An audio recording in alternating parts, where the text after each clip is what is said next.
Hello à tous, et là on va continuer dans la foulée des vidéos précédentes sur la classification des roches magmatiques. On a vu le concept d'acidité, basicité pour les roches magmatiques, le diagramme de Chand, le diagramme de Streckheisen, et on a vu que l'application du diagramme de Streckheisen aux roches posait pas mal de difficultés. Entre autres, cela implique l'utilisation d'une norme pour recalculer une composition minéralogique théorique dite normative. Donc cette dernière approche, elle est abandonnée. Et ce que je vais décrire dans cette vidéo, c'est la classification qui est recommandée par l'UISG, Union internationale des sciences géologiques. On va donc décrire la classification TAS. Alors cette classification, elle est chimique. On analyse la roche au laboratoire, on obtient une analyse chimique globale en termes de pourcentage poids d'oxyde. Ces oxydes, ce sont SiO2, Al2O3, Na2O, K2O, CaO, FeO, Fe2O3, MgO et H2O. Avec ces 9 oxydes, on n'a pas tout, mais on a l'essentiel, c'est ce qu'on appelle les majeurs. Alors la classification TS, c'est très simple. On fait la somme des alcalins, c'est-à-dire Na2O plus K2O,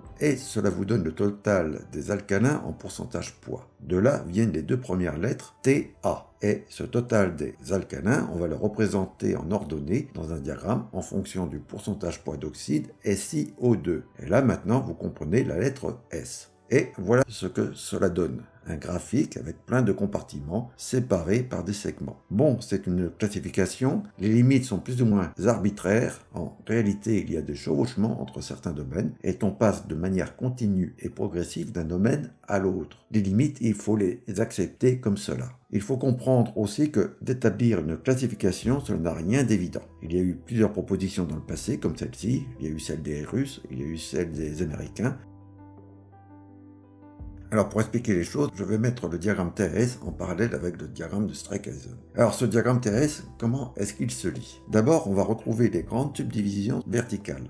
Roche ultra basique, roche basique, roche intermédiaire et roche acide. On avait expliqué cela dans cette vidéo. Et les grandes coupures, elles se font à 45, 52 et 63% poids en SiO2. On va en rajouter une quatrième à 69% poids SiO2, puisque cela va séparer les trachytes des rhyolites. Ensuite, il y a trois domaines qui s'organisent en diagonale. Il y a la partie lutte saturée en silice, c'est celle que l'on retrouve dans le diagramme de Streckheisen le long du segment grand A, grand P. Il y a la partie saturée en silice, c'est celle que l'on va retrouver le long du segment grand P, grand Q dans le diagramme de Streckheisen. Et il y a la partie sous-saturée en silice, c'est celle que l'on va retrouver dans le triangle inférieur du diagramme de Streckheisen. La filière sursaturée, c'est quand vous avez trop de silice et pas assez d'alcalin. Donc vous êtes là et vous allez faire du quartz. La filière sous-saturée, c'est quand vous avez beaucoup d'aluminium qui peut se substituer au silicium. Donc vous êtes là et comme vous avez des alcalins, vous faites des feldspatoïdes. Alors, on ne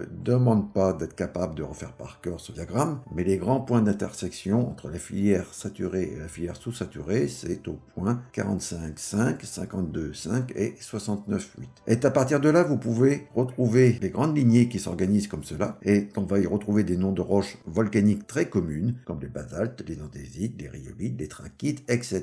Et d'autres noms qui ont été introduits pour la cause, comme les trachybasaltes ou les andésites basaltiques. Alors, vous avez la lignée alcaline qui correspond à un magmatisme intraplaque de points chauds et vous avez la lignée subalcaline. Alors cette lignée subalcaline, elle comprend la lignée toléitique, c'est celle des rides océaniques, c'est celle des arcs océaniques et vous y trouvez aussi la lignée calco-alcaline que l'on va voir dans les zones de subduction océan-continent. La lignée subalcaline, vous pouvez la retenir avec cette phrase Baba adhère. Baba adhère, c'est basalte, andésite, basaltique, andésite, dacite et rhyolite.